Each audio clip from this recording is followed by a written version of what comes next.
Saudara sekalian, kemudian lebih lanjut Yesus mengaitkan bait Allah itu dengan tubuhnya dia. Jadi Yesus marah lalu kaitkan, ini mesti dihilangin aja. Oh, hilangin kenapa? Robohin saja, saya bangun. Nah, sekarang Yesus bicara bait yang lain. Bait yang sudah rusak ini sudah tidak ada gunanya. Bersihkan saja. Kenapa? Aku bukan hanya sekedar nambah-nambahi. Aku ganti total dengan yang baru. Yaitu apa? Tubuhku. Jadi sekarang Yesus masuk lebih lanjut mengaitkan bait Allah itu dengan tubuhnya.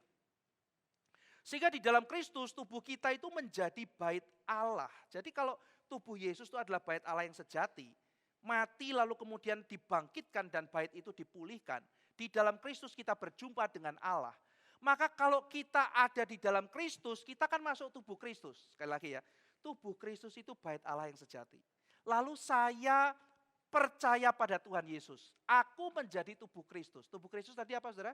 Bait Allah. Maka sekarang tubuhku juga menjadi bagian dari bait Allah.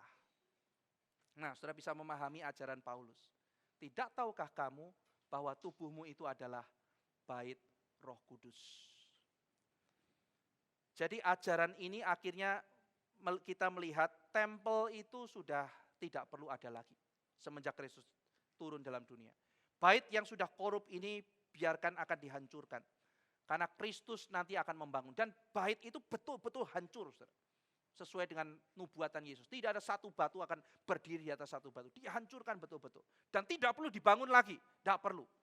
Karena sudah ada bait yang baru yaitu Kristus. Dan barang siapa di dalam Kristus, maka tubuhnya menjadi bait kediaman Roh Kudus.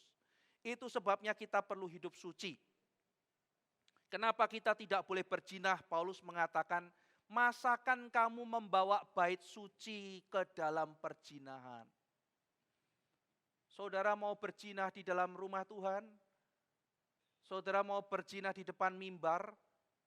Masih adakah hati nurani kita masuk ke tempat yang kudus lalu membawa perzinahan di depan mimbar Tuhan? Saya percaya orang yang paling bejat pun akan berpikir berkali-kali untuk melakukan itu. Dan kalau ada orang melakukan itu, bejatnya luar biasa. Nah, kalau saudara mengingat demikian dalam rumah Tuhan yang kudus, mari kita jangan membawa kenajisan. Paulus mengatakan itu sebabnya jangan bawa tubuhmu ke dalam perzinahan. Tidak tahukah kamu bahwa tubuhmu itu adalah bait Roh Suci? Saudara, itu sebabnya kita betul-betul sangat dimotivasi dengan pengajaran ini. Mari kita hidup suci, saudara. Karena ini adalah bait Roh Suci.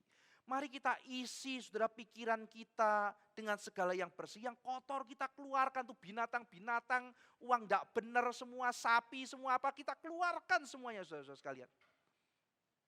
Bait itu dibersihkan karena ini adalah bait untuk Allah. Mari kita isi hidup kita dengan yang baik, karena ini adalah bait Roh Suci. Mari kita isi pikiran kita, semua yang baik, yang suci, yang sedap didengar, pikirkan semuanya itu. Saudara, banyak di antara kita tuh tiap hari mengkhotbahi diri kita dengan hal yang jahat kok. Kita mengisi hidup kita dengan kekhawatiran, aku kotor, aku bodoh, terus tiap hari dikhotbahi. Tiap minggu dengar Injil, saudara. Tapi pulang yang dikhotbahkan lain. Bukan aku anak Tuhan, harus melayani, jadi berkat, hidup suci, ada pengampunan, ada kekuatan, ada pengharapan. Bukan itu yang dikhotbahkan sama diri. Aku memang bodoh, aku memang tidak bisa apa-apa, tidak ada yang sayang aku tertolak, aku sendirian, aku terkutuk, aku ya sebentar lagi akhirnya jadi gila. Atau jadi minder, atau jadi tidak berguna. Kenapa, saudara? Karena tiap hari yang dikhotbahkan bukan Injil. Yang dikhotbahkan adalah semua kesulitan-kesulitan dan sampah-sampah dalam kehidupan. Saudara, tidak perlu loh kita tiap hari bilang, aku ini ulat, aku ini asap, aku tak berguna, aku ini cacing, kotoran, terbuang, aku manusia celaka. Harus celaka kalau begitu, saudara. Itu memang status kita seperti itu. Tapi aku ini kotor yang dikuduskan, nah itunya lupa. Aku tak layak yang dilayakkan, aku dipanggil untuk menjadi berkat, aku punya Tuhan yang mengasihi aku, tidak ada yang bisa memisahkan aku dari kasih Kristus. Nah, itu kalau diisi, saudara, setiap hari, kita mengkhotbahkan hal yang baik. Dan kita berdoa, Tuhan pakai aku untuk menjadi pelayanmu.